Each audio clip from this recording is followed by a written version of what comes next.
हाँ भाई, इसमें एक नंबर बड़ा मिलेगा। लंबर साइज ठीक है,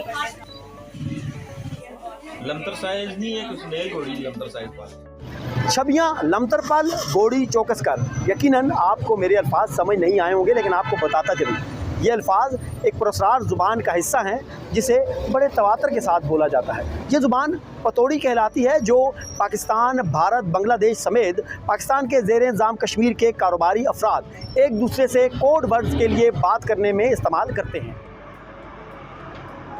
ये जो ज़ुबान होती है ना, ये जो है ना, मतलब जो दुकानदार होते हैं वो सारे, मतलब मदीना मार्केट या किसी भी एरिया के दुकानदार होते हैं, बिजनेसमैन जो भी होते हैं ना, वो एक अपना ये कोड वर्ड में ज़ुबान रखते हैं ताकि जो है ना कि हमें ये अपने में मतलब वर्कर के साथ बोलने में थोड़ी आसानी हो। इसको सीखने के लिए एक लंबा पीरियड चाहिए होता है। जैसे मुझे आज तकरीबन 15-20 साल हो गए काम करते हुए, तकरीबन 5 साल के बाद मुझे जो है ना जाके ये ज़ुबान आई है, मुझे सिखाई है उन्होंने, फिर उसके बाद जो है ना मैं भी बोलने लगा हूँ।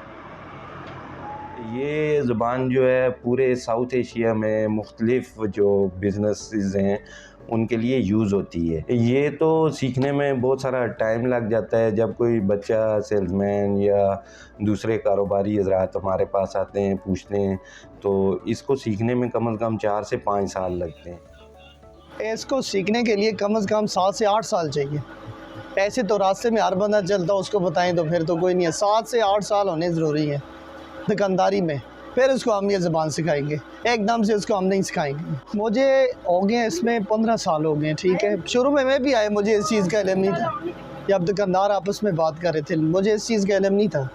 बाद में जब मैंने देखा, सीखते सीखते 2, 3, 4 साल, 5 साल, 6ठा साल जड़ा, फिर मुझे सारी ज़बान इसकी आके।